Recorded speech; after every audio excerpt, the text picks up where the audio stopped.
Tania nervous হেসে বলে, একটু একটু পাচ্ছে। তানিয়ার এহেন কথা শুনে মা বেটা দুজনেই হেসে ফেলে। তানিয়াকে সোফায় বসে নিজেও বসলেন। প্লেটে বিরিয়ানি তাহসিনের মা চামচ দিয়ে তানিয়াকে খাইয়ে দিতে দিতে বললেন, বিরিয়ানি তাহসিনের খুব পছন্দের, তাও আমার হাতের বানানো। তুমি বলো কেমন হয়েছে? মজা, অনেক মজা, অনেক মজা। তাই নাকি? খাওয়া শেষ করে তাহসিনের মা বেরিয়ে গেলেন। তানিয়া সামান্য পানি খেয়ে তাহসিনের দিকে তাকালো, যে কিনা এতক্ষণ সিঙ্গেল সোফায় পায়ের উপর পা তুলে তার দিকে তাকিয়েছিল। তাহসিন এবার উঠে তানিয়ার সম্মুখে হাঁটু গেড়ে বসলো। মেয়েটার দুই হাতের মুঠোয় নিয়ে হাসকি কঞ্চে আওড়ায়, আমি ড্রাইভার আঙ্কেলকে বলে দিয়েছি তোমায় বাড়ি পৌঁছে দেবেন। আমি যেতাম, কিন্তু সেটা এই মুহূর্তে সম্ভব হচ্ছে না। পার্টির কিছু লোকজন আসবে। আর হ্যাঁ, আসার প্রয়োজন নেই, সামনেই পরীক্ষা, পড়ো ভালো করে। আমিও কাল থেকে বিজি হয়ে যাব। অনেক কিছু পেন্ডিং অবস্থায় পড়ে আছে। ইলেকশনও প্রায় কাছাকাছি, সময় পেলে আমিই যাব। নিজের খেয়াল রাখবে আশা করি। সমস্ত কথা তাহসিন বলেই শেষ করা পর্যন্ত তানিয়া তার দিকে তাকিয়েছিল। শেষ তানিয়ার শ্বাস টেনে নেয়। আপনিও নিজের খেয়াল রাখবেন, ঔষধ খাবেন সময় মতো। Your order my darling. Tania আলতো করে তাহসিনের সামনে চুল ঠিক করে দেয়। এটা যেন তার আদর দেওয়ার একটা মাধ্যম। তাহসিন তানিয়ার সেই হাত ধরে একটা চুমু দেয়, বলে, তানিয়া, আমাদের বিষয়ে এখন কাউকে কিছু বলার প্রয়োজন নেই।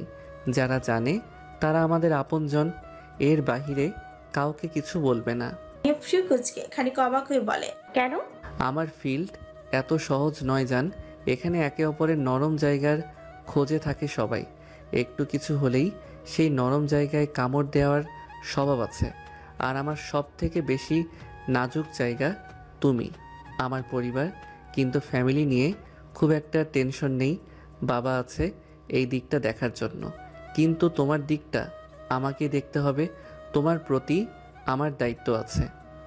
তানিয়া সম্মতির সূচক মাথা নাড়ল। মন খারাপ হলো, কিন্তু সেটা প্রকাশ্যে নিষেধাজ্ঞা জারি করলো। তাহসিন তানিয়ার দিকে কিছু পল তাকিয়ে রইল। চোখে নেমে এলো ঘোর। তানিয়ার দিকে এগিয়ে বাম পাশটার ওড়নাটা খানিক সরালো। তানিয়া চমকে পেছনে দিকে সরে যেতে নিতেই তাহসিন পিঠে হাত দিয়ে তাকে আটকায়। খুব ধীরে সুস্থে কাঁধের নিচটায় অধর ছোঁয়ালো। তারপর দাঁতের সূচালো দিয়ে সামান্য ক্ষত করলো মনে হয়। তানিয়া ব্যথায় মৃদু মুখ খিচিয়ে রাখলো। সময় নিয়ে একটা চুমু দিল তাহসিন। শেষে তানিয়ার অধরে শক্ত একটা চুমু দিয়ে বলল, মোহর লাগিয়ে দিলাম তুমি আমার। চলো, ড্রাইভার আঙ্কেল অপেক্ষা করছে। ও ওয়েট 1 সেকেন্ড। তাহসিন উঠে আলমারি খুলে একটা বক্স বের করে আনলো। প্লাটিনাম নজর কাড়া একটা আংটি বের করে তানিয়ার বাম হাতের অনামিকায় আঙুলে পরিয়ে দিল। তোমার গিফট।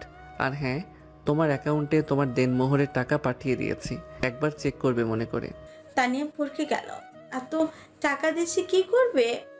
প্রশ্নটি মুখে করতে তাহসিন হেসে উত্তর দিল, তোমার টাকা যা ইচ্ছে করো। মেয়েদের তো কত শত ইচ্ছে থাকে, সেইগুলো করো।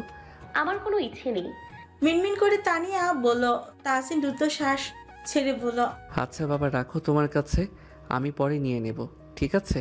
তানিয়া সম্মতি দিল। তাহসিনের কথা তার ভালো লেগেছে। তাহসিন দেখলো তার তানিয়াকে। দুজনেই উঠে দাঁড়ায়। তানিয়া তাহসিন দুজন মিলে নিচে নামে। তানা তানিয়াকে জড়িয়ে ধরে অনেক বকবক করে।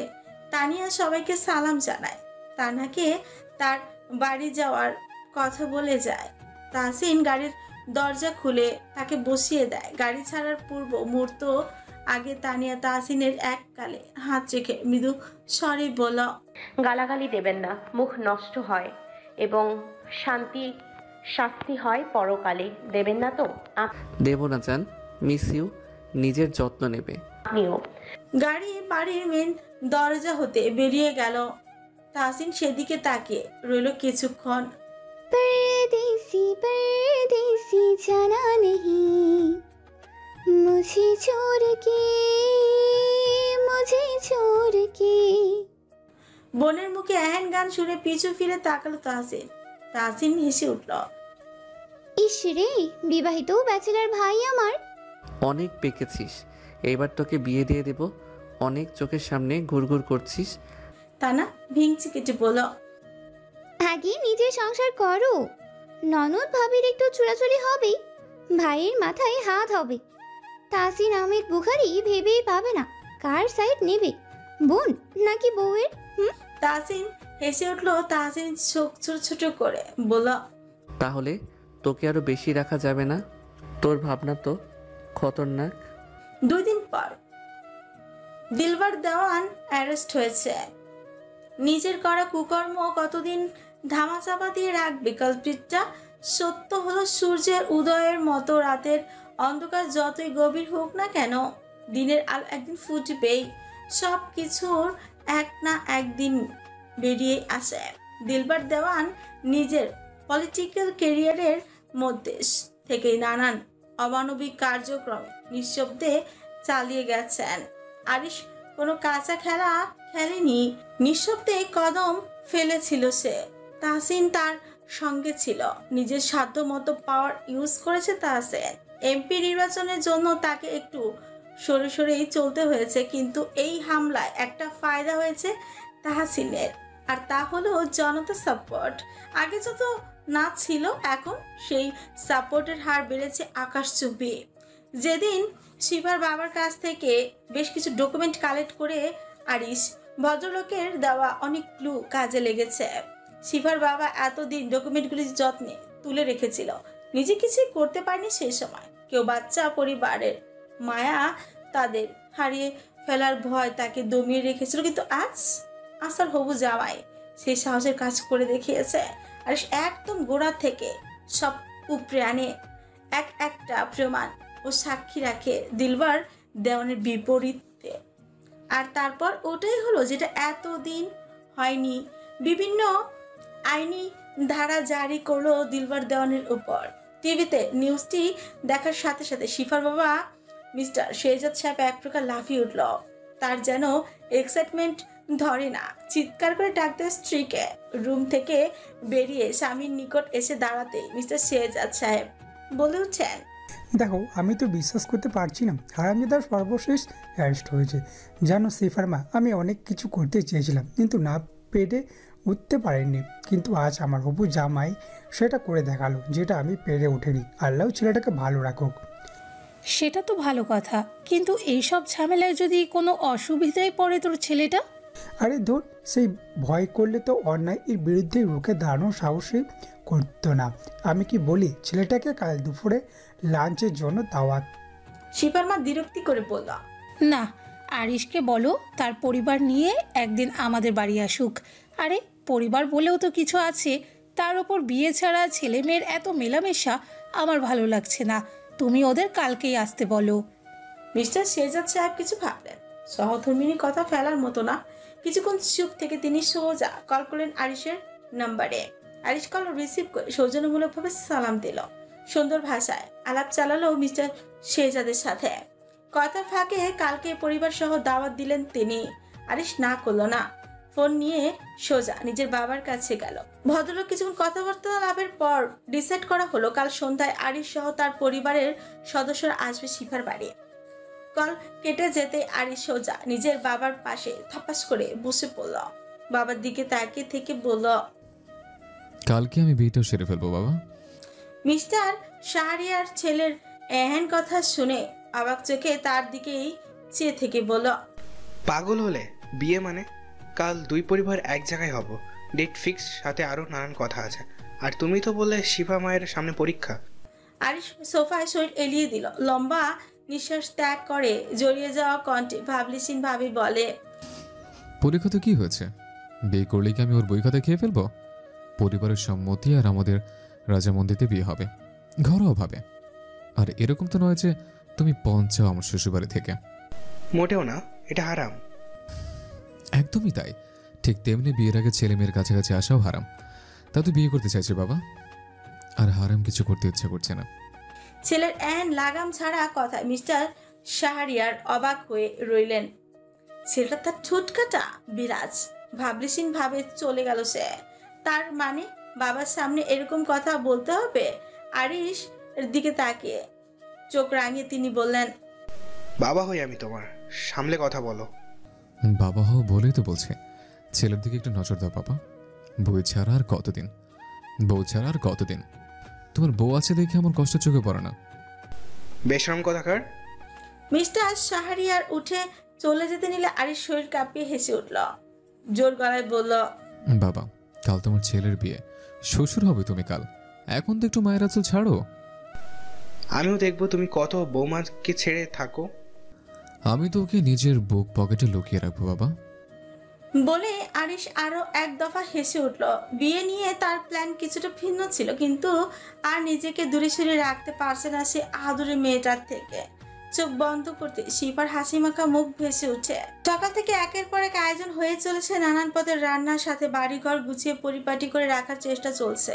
বিকেলের দিকে আসবে আরিশ সহ তার পরিবারের সদস্যরা, তারা প্রায় 13 থেকে 15 জন আসবে। শিফার বাবা আবদারে এত মানুষ নিয়ে আসতে হচ্ছে আরিশকে, আজকে বিয়ে হবে। এই ব্যাপারটা শুধু শিফার বাবা শেজাদ সাহেব জানেন। আরিশ খুবই সূক্ষ্মভাবে না করেছে শেজাদ সাহেবকে, যাতে এই ব্যাপারটি আর কেউ না জানুক। জোহরের সালাত আদায় করে শিফা বসে আছে বিছানায়, চুপচাপ নীরব হয়ে। বাড়ি এখন কিছুটা জমাট। শিফার খালা, নানি, চাচা, চাচি এবং ছোট বড় কাজিনদের দ্বারা পূর্ণ। সবার আওয়াজ আসছে, কিচিরমিচির। তানিয়া, রেশম ও দিয়া সকাল থেকেই থাকার কথা, কিন্তু তাদের হদিস নেই কোথাও। শিফার মন মরা হয়ে আছে, ভেতরে সমস্ত সত্তা কাবু। কেমন কেমন লাগছে তার, ভয়, উত্তেজনা, লজ্জা সব মিলিয়ে কেমন অগোছালো লাগছে নিজেকে। সিফা মা, আমরা দুপুরে খেয়ে নিই, একটু আরাম করো, সন্ধ্যার পর কিন্তু আর সময় পাবে না। কথাগুলো বলতে বলতে শেজাদ সাহেব শিফার কক্ষে প্রবেশ করে। মেয়েকে বিষণ্ণ হয়ে বসে থাকতে দেখে শেজাদ সাহেব এগিয়ে আসলেন, মেয়ের মাথা হাত বুলিয়ে দিয়ে বললেন, কি হলো, শরীর খারাপ লাগছে? শিফা নিস্তেজ আঁখি মেলে তাকালো বাবার দিকে, বিরস কঞ্চে বলল, আজ না আসলে হতো না, আমি কি পালিয়ে যাচ্ছি? মেয়ের কথায় হেসে উঠলেন ভদ্রলোক, আদুরে কঞ্চে বললেন, এই দিন তো আসারই ছিল, কিন্তু ভাবিনি এত তাড়াতাড়ি আসবে। মেয়ে হলো অপরে আমানত মা, এই সময়টা আসবেই, আমরা পারবো না আটকাতে। আর আরিশের আসার কথা আগে বলেনি, আমরাই তাদের দাওয়াত দিয়েছিলাম। ছেলেটা ভালো মা, বাবা তাকে খুব পছন্দ করে। আমাদের দোয়ার এবং আল্লাহর রহমতে আরিশ তোমায় ভালো রাখবে, কখনোই তার অবাধ্য হবে না। শিফা, ছেলেটা তোমায় ভালোবাসে। বাবার এহেন স্নেহমূলক কথায় শিফার চোখ জোড়া ভিজে উঠছে। বাবা কোমর জড়িয়ে ধরে বুকে মুখ গুজে দিয়ে মেয়েটা। শেজাদ সাহেব মুচকি হাসলেন, মেয়ের মাথায় হাত বুলিয়ে দিতে দিতে বললেন, হয়েছে, এবার চলো, খাবে, তুমি গালে তুলে খাইয়ে দেবে। খাওয়ার দাওয়ার পর্ব চুকিয়ে শিফা আবার ফিরে এলো রুমে। ভাবলো একবার কল করবে আরিশকে, যেই ভাবা সেই কাজ। কল করলো আরিশ রিসিভ হলো না, ছোট বাঁকালো মেয়েটা। এদিকে আরিশ ফোনের দিকে তাকে ক্ষীণ হাসলো, কিছু পলের দূরত্ব, সারা জীবনের ভালোবাসা। बन्नो रे बन्नो मेरी चली ससुराल को, अखियों में पानी दे गई, दुआ में मिठी गुरदानी ले गई। এক প্রকার চেঁচিয়ে গানটি গাইতে গাইতে রুমে প্রবেশ করলো 3 বান্ধবী। শিফা সরু চোখে তাদের দিকে দেখছে। এদের রং শুরু হলো। 3 জন শিফাকে জড়িয়ে ধরে কাদার নাটক হলো কিছুক্ষণ। এই 4 বান্ধবীর এহেন রূপ সবার জন্য নয়। এই চঞ্চল উড়নচণ্ডী টাইপের আচরণ শুধুই একে অপরের জন্য। শিফা চোখ মুখ বাঁকিয়ে বিরক্ত ফুঁচিয়ে বলল, থাম এবার ঢঙ্গিগুলি, সারাদিন কোথায় ছিলি? হ্যাঁ, মা তো তোদের সেই কখন আসতে বলেছে, আর নাটক করতে এখন এসেছে। যা ভাগ সবাই। দিয়া কাঁদো কাঁদো হওয়ার ভাব ধরে বলল, তোর জন্য কান্না করছিলাম সারাদিন। ইস, বেচারা আরিশ ভাইয়ের জন্য এত খারাপ লাগছে বলার কথা নয়। আহা, আরিশ ভাইয়ের না হওয়া নিজের বোন, তার জন্য খারাপ লাগছে কেন? লাগছে কারণ ছেলেটা জানেই না যে তার হবু বউ আতপাগল। Very funny. আগে বল, কে তোর ঠোঁট কামড়ে ভেস্তে ফেলেছে? দিয়া এইবার কিছুটা মনমরা হয়ে বলল, দেখ তো কি কপাল, বান্ধবীরা তো স্পেশাল দিনে আমার কি এক অবস্থা, কেউ কামড়ায়নি ভাই, কুকুরের তাড়া খেয়ে রাস্তায় পড়ে এই হাল। ভালো বলতে হয় তাহসিন আর শামীমের, ওরা ঠিক সময় এসে ডাক্তার দেখিয়েছিল কাল। সমস্তটা বিস্তারিত বলে দিয়া তানিয়া সবটা শুনে কিছুটা ছোট বাঁকিয়ে বলে, জানিস 2 দিন কথা হয়নি আমাদের। কাল যখন দিয়াকে ছাড়তে এখানে এলো, তাহলে কি একবার আমার সাথে দেখা করে যেতে পারতো না? ওরে আমার তানি, বরকে না দেখে এত হয়রানি। খেয়ে নাও পানি আর বানিয়ে দাও তোমার মাকে নানি। রেশমের কথায় হু হু করে হেসে উঠল 3 জন। তানিয়া সরু চোখে তাদের দেখছে। শিফা পেট চেপে হাসছে, কিন্তু এইসবের মাঝে দিয়া দুষ্টুমির স্বরে ধীরে ধীরে বলল, আরে শুধু পানি খেয়ে কাউকে নানি বানানো যায় না। তাহলে আরহাম ভাইকে জিজ্ঞেস কর, উনি তোকে বুঝিয়ে বলবে। ভেতর ভেতর টেম্পো চালাবি আর আমরা জানতে পারবো না ভেবেছিস? রেশম খানিক লজ্জা পেল। এরপর গল্পের মাহফিল আরো জমজমাট হলো। কথার ফাঁকে দিয়া ভাবুক হয়ে বলে উঠল, কত বড় হয়ে গেলাম আমরা, সে ছোটবেলায় দৌড়ঝাঁপ, এখন গল্প, স্কুল পেরিয়ে কলেজ, সময় কত তাড়াতাড়ি বয়ে যায়, তাই না? দিয়ার কথায় সবার মন ভার হলো। তারা আজকালের বন্ধু নয়। এই বন্ধুত্বে কোনো খাত নেই গিভ অ্যান্ড টেকের মতো সম্পর্ক। এই বন্ধুত্ব অভিমান ভালোবাসা দ্বারা ভরপুর, হিংসা ইচ্ছার ঊর্ধ্বে এই সম্পর্ক, যেখানে মন খারাপ মুখে বলতে হয় না অপরজন ঠিক টের পেয়ে যায়। তাদের বন্ধুত্ব থাকুক এইরকমই ভেজালহীন। কিছুক্ষণ পূর্বে শেহজাদ সাহেব জানিয়েছে যে আরিশের পরিবার বেরিয়েছে এখানে আসার জন্য। ঠিক তখনই হইচই বাড়ল। সবাই নিজের মতো তৈরি হয়ে নিল। ঘড়িতে তখন 6টা। দিয়া তানিয়া রেশম শিফাকে রেডি করিয়ে দিচ্ছে। মেরুন রঙের শাড়ি পরেছে শিফা, সুন্দর করে চুল বেঁধে দিল তানিয়া। মাথায় ঘোমটা টেনে দিতেই মুগ্ধ রূপে আবির্ভূত হয় শিফা। মেয়েটার অজানা নয়, এই শাড়ি আরিশের পছন্দ করা। দুপুরের দিকে ড্রাইভার দিয়ে গেছে এই শাড়ি। মাশাআল্লাহ, আরিশ ভাই আজ শেষ। শিফার রূপের আগুনে পড়ল বেচারা। এদিকে শিফা লজ্জায় লাল সবুজ হচ্ছে। সবকিছুই কেমন স্বপ্ন লাগছে। শিফার মা একবার মেয়ের রুমে উকি দেয়, হয়েছে তোদের, ওরা এলো বলে। হয়ে গেছে কাকি। আর তোরা রেডি নেই কেন? তাড়াতাড়ি রেডি হয়ে নে, রেশম তো দেখছি রেডি। তানিয়া আর দিয়া দ্রুত গতিতে বেরিয়ে যায়। সত্যি তারা এখনো রেডি হয়নি। রেশম এক ফাঁকে বাড়ি থেকে রেডি হয়ে চলে এসেছে। এদিকে রুমে এখন শুধু শিফা আর রেশম। শিফা বিছানার কোণে বসে মুখ ছোট্ট করে অসহায় কণ্ঠে বলল, রেশম, আমার না পেট কেমন মুচড়ে উঠছে, শরীর কেমন ঝাঁকিয়ে উঠছে, বুক ধরফর করছে। রেশম শিফার দিকে পানির গ্লাস এগিয়ে দিয়ে শান্ত করতে বলে, হাল্লা বেশি ভাবিস না, পানি খা, শান্ত হ। এরই মাঝে গাড়ির হর্নের আওয়াজ আসে। শিফা ভরকে গেল। রেশম এবং শিফা দুজনেই ব্যালকনির কাছে দাঁড়ালো। শিফা দেখলো সাদা রঙের গাড়ি থেকে এক এক করে মানুষ বেরিয়ে আসছে। অবশেষে পিচ রঙের পাঞ্জাবি পাজামা পরিহিত অবস্থায় নেমে দাঁড়ালো আরিশ। ছেলেটাকে আজকে একটু বেশি চিত্তাকর্ষণ লাগছে। শিফার অন্তর ছলাৎ ছলাৎ করে উঠছে। আরিশ কি ভেবে মাথা তুলে তাকালো। ঠিক তখনই শিফা আর রেশম বসে পড়লো নিচে। দুইজনে নিঃশব্দে হেসে উঠল। ড্রয়িং রুমে ছেয়ে গেছে মানুষজন দ্বারা একদম পূর্ণ। নাস্তার টেবিল জমজমাট, নবগঠিত আত্মীয় স্বজনের কথোপকথন এবং হাসির শব্দে মুখরিত পরিবেশ। সিঙ্গল সোফায় আরিশ একা একা বসে আছে, একদম শান্ত ভদ্র হয়ে। খাবারের প্লেট আরিশের দিকে এগিয়ে যাচ্ছে, কিন্তু বেচারা খাচ্ছে না। নিজের উপরে রাগ হচ্ছে তার। সে এত নার্ভাস কেন? জীবনে কত পরীক্ষা, কত টাফ কাজ সহজেই করে এসেছে, কিন্তু আজ কেন তো নার্ভাস?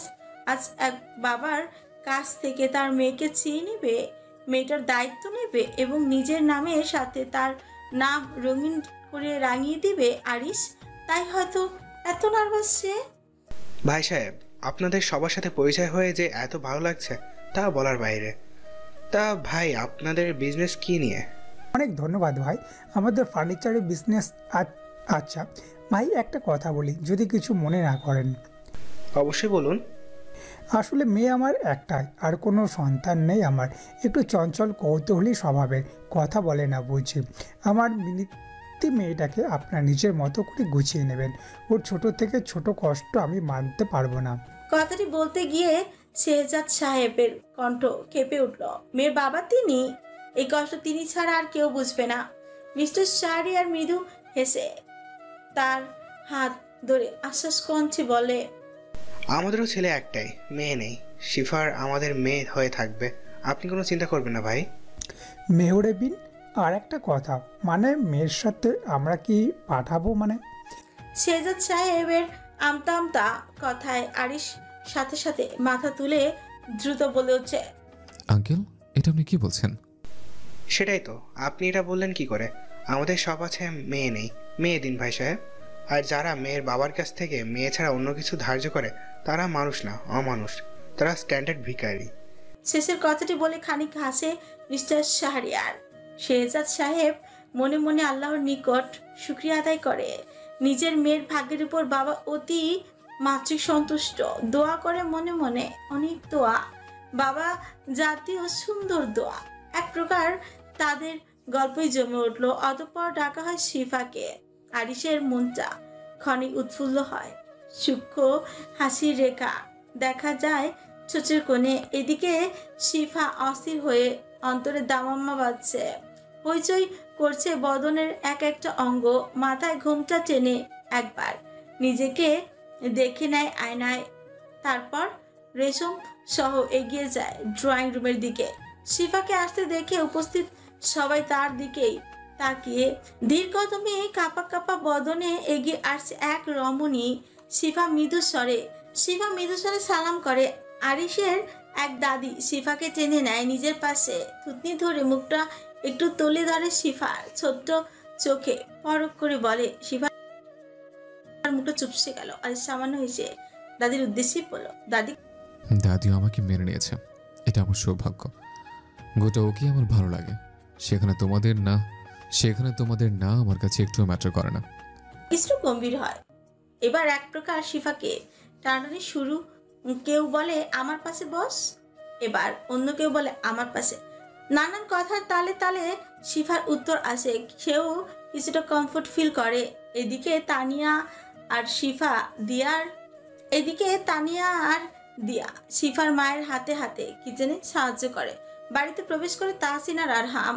স্বামী আসবে কিছুক্ষণ নিজের এই স্পেশাল দিনে তার জানের জিগার বন্ধুদের কিভাবে ভুলতে পারে? অবশ্য তাহসিনদের আসার কথা ছিল আগে, কিন্তু কিছু কাজে আটকে যাওয়ার জন্য দেরি। ড্রয়িং রুমে আরো একবার কোলাহল হলো। শিফার বাড়ির লোক সহ উপস্থিত সবাই তাহসিন এবং আরহামকে আপ্যায়নে ব্যস্ত। শিফার মা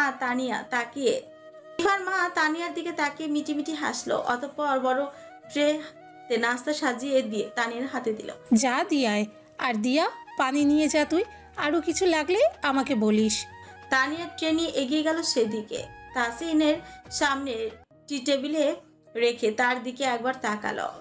তাহসিন পূর্ণ নজরে দেখলো তার নিজের প্রিয়তমা স্ত্রীকে। বেশ কিছুদিন পর আজ তাদের দেখা। তানিয়া শান্ত স্বরে বলল, আর কিছু লাগবে? মানে পানি দিব? তাহসিন একবার সবার দিকে তাকালো, তারপর নিজেই দীপ এবং হাসকি স্বরে বলল, তোমাকে লাগবে? একটু ফ্রেশ হতাম। আসুন তাহলে, শিফার রুমে কেউ নেই, সেখানেই ফ্রেশ হয়ে নিন। তানিয়া চলল পেছন পেছন। তাহসিন সিঁড়ি বেয়ে শিফার রুমে প্রবেশ করলো দুজন। তাহসিন সোজা ওয়াশরুমে ঢুকে তানিয়া তাওয়াল নিয়ে নিজের বিছানায় বসে রইল। চলে গেল লোকটা। আবারও খেপে যাবে মিনিট 5 পর তাহসিন ভেজা মুখে বেরিয়ে এলো। সামনের চুল ভেজা, কিছুটা পাঞ্জাবি গুছানো, হাতা তাই 2 হাতা পর্যন্ত কোনই পর্যন্ত ভেজা। তানিয়ার কাছে এসে তাওয়াল নিল। মেয়েটার দিকে এক পলক তাকিয়ে থাকতেই মুখ হাত মুছল। আপনাকে টায়ার্ড লাগছে, এই রুমে রেস্ট নিন কিছুক্ষণ, এখন কেউ আসবে না। তাহসিন এইবার দরজা আটকালো। তানিয়া সরু চোখে তাকালো, দেখলো এই চিকন দেহটি কাঁপলো হয়তো। তাহসিন এগিয়ে সোজা তানিয়াকে নিজের মাঝে মিশিয়ে নিল। ম্যানলি কঞ্চে বলল, রেস্ট লাগবে না বউ, এনার্জি বুস্টার লাগবে। নেই সেটা। আছে তো। কোথায়? তাহসিন এবার নিজের হাতের বৃহৎ থাবা বসালো তানিয়ার গালে। বৃদ্ধা আঙ্গুল দিয়ে স্লাইড করে আলতো করে পাতলা লালচে আভাযুক্ত অধরে। তানিয়া বুঝলো কিছুটা, অতঃপর নিজেকে ছাড়িয়ে নিতে নিতে বলল, অনেক মানুষ, কেউ না কেউ খুঁজবেই। খুঁজুক, কিছুই হবে না। আজ 2 দিন কোনো খবর নিয়েছেন? একটা ফোন পর্যন্ত করেননি আমায়, আর না আমার কল রিসিভ করেছেন। অনেক ব্যস্ত মানুষ আপনি, আপনার সময়ের অনেক দাম, আর সেই দাম দেওয়ার মতো আমার এত অর্থ নেই। ঝাঁজ তানিয়ার একটা কথায় অভিমান এবার ফেটে পড়ল। তাজিন সবটা শুনে শান্তভাবে, বউ তার খেপেছে, তাকে হ্যান্ডেল করতে হবে সুষ্ঠু মেজাজে। তাজিন তানিয়ার কোমর জড়িয়ে ধরে আর একটু কাছে টেনে আনে, মাথা ঝুঁকিয়ে বলে, উফ, রেগে গেলে তোমায় এত সুন্দর লাগে, আগে জানতাম না তো। এইসব ফিল্মের ডায়লগ নিজের কাছে রাখুন। প্রথম প্রথম খুব পাত্তা দেওয়া হতো, এখন বউ হয়ে টেকেন ফর গ্রেনেড হয়ে গেছি। ছাড়ুন। এই অধমকে মাফ করে দেওয়া যায় না, ট্রাস্ট মি। এই 2 অনেক ব্যস্ত শিডিউল ছিল। তাহলে এই 2 দিন খাননি, ঘুমাননি? 2 দিনে 4 ঘন্টা ঘুমিয়েছি, দুপুরে খেয়ে রাতে খাওয়ার সুযোগ হয়নি। বিশ্বাস করো তানি, একের পর এক মিটিং প্রচারণা এসেই চলেছে। কাউকে না করা যায় না এই প্রফেশনে। আর তোমার কল রিসিভ না করার একটাই কারণ, যাতে কেউ এই ব্যাপারে সন্দেহ না করে। তোমার সাথে কথা হয়নি ঠিকই, কিন্তু তোমার একটা মুভমেন্টের উপর নজর ছিল আমার। আমি এটাও দায়িত্বজ্ঞানহীন নই। তানিয়া এবার কিছুটা শান্ত হয়। তাহসিনের চোখের দিকে তাকালো গভীরভাবে। লাল ক্লান্ত চোখ ছেলেটার। রুদ্ধশ্বাস ঝাড়ে তানিয়া। আর কি বলবে সে? কিছুক্ষণ চুপ থেকে কি ভেবে তানিয়া তড়া করে উঠে ভ্রু কুচকে বলে, নজর রেখেছিলেন মানে কিভাবে? ওহ জান, এই কথা রাখো এখন। ক্লান্ত তোমার হাজবেন্ড, একটু দয়া করে তার ক্লান্তি দূর করে দাও। তানিয়া মাথা নিচু করে দাঁড়িয়ে রইল। তাহসিন এবার তানিয়ার কামিজের ফালি এড়িয়ে হাত রাখে মুক্ত কোমরে। তানিয়া যেন কারেন্টের শক খেল। মাথা তুলে কিছু বলতে নেবে তার আগেই নিজের অধরে মালিকানা হারালো। অস্থির চুমনে নিষ্পত্তি জারি করলো তাহসিন। অশান্ত তাহসিনের হাতের বিচরণ। ছেলেটার 2 দিনের ক্লান্তি নিরাময় করার উপায় এই মেয়ে। তার আশপাশ এখন খালি, শুধু তানিয়া ছাড়া। কিছুই বুঝে না এই ছেলে। নিচ থেকে শুনতে পায় দিয়ার কঞ্চ, সে ডাকছে তাকে। তানিয়া নিজেরকে ছাড়ানোর চেষ্টা করে, কিন্তু তাহসিনের সেই হুঁশ কোথায়? সে তো মত্ত অন্য কিছুতে। তানিয়া এবার তাহসিনের বুকে ধাক্কা দিল। ছেলেটা এবার মাথা তুললো বিরক্ত মুখে, চোখ মুখ খিচে বলা, সমস্যা কি? তানিয়া মিনমিন করে বলে, নিচে ডাকে তো। কোথায়? তাহসিন দ্রুত শ্বাস ছেড়ে সজাতীয় শব্দ আওয়াজ করে। এরই মাঝে তাহসিনের ফোনের মেসেজ আসে পাঞ্জাবির পকেট থেকে। ফোন বের করে চেক করতে নিলেই দেখে আরিশের মেসেজ। তাহসিনের কিছু মনে পড়ে। তানিয়াকে ছেড়ে দিয়ে শামীমকে কল করে। কোথায় তুই? কাজী সাহেবকে সাথে নিয়ে আয়, অ্যাড্রেস দিচ্ছি। তাহসিন এর কথা শুনে তানিয়া ফ্রিকুচকে বলে, কি হবে? তাহসিনের কথা শুনে তানিয়া ফ্রিকুচকে বলে, তোমার বান্ধবীর বিয়ে আজ জানো না? আল্লাহ, সত্যি? তো কি মিথ্যে বলছি? আচ্ছা নিচে যাও, দেখো কি বলছে দিয়া। আর শোনো, কাউকে কিছু বলো না এখন। আচ্ছা। বলেই তানিয়া বেরিয়ে এলো রুম থেকে। বান্ধবীর আজ বিয়ে। তানিয়ার মাথা আওলায় গেছে পুরোই। ড্রয়িং রুম জুড়ে ছড়িয়ে পড়লো একটা নিস্তব্ধতা, আর আসমান ভেঙে পড়লো শিফার মাথায়। গুনগুন করে কেঁদে উঠলো মেয়েটা। বিয়ের নাম শুনে শিফা যেন হাঁসফাঁস অবস্থা। সবকিছু গোলমাল হয়ে যাচ্ছে তার। ভয় উত্তেজনা থরথর করে কাঁপছে তার বদন। শিফা একবার আরিশের দিকে তাকালেও ছেলেটা তীক্ষ্ণ দৃষ্টিতে তাকিয়ে দেখছে। শিফা চোখের ইশারায় মিনতি করে, আর আরিশ সে মিনতি পাত্তা দেয় না। হোক ভয়, কিন্তু আরিশ কিছু বা হবে না। একটা ছেলে আর মেয়ে একে অপরকে ভালোবেসে করা সবচেয়ে সুন্দর কাজ বিয়ে। বিয়ের সম্পর্ক মজবুত করে, বন্ধন দৃঢ় করে। সেই সম্পর্ক বরকত দান করেন আল্লাহ। আরিশ মাথা নিচু করে থাকলো, চোখ তার শিফার উপর, যে কিনা বারবার বাহু ধরে বসে নিঃশব্দে কাঁদছে, শিফার মা মেয়ের বিয়ের কথা শোনা থেকে চোখের পানি মুছছে। তা দেখে আরিশের মা এগিয়ে যায়, শিফার মায়ের কাছে দাঁড়িয়ে বলে, কাঁদছেন কেন আপা? আপনার কি আরিশকে পছন্দ নয়? এ কি বলছেন? ছেলেটা উত্তম।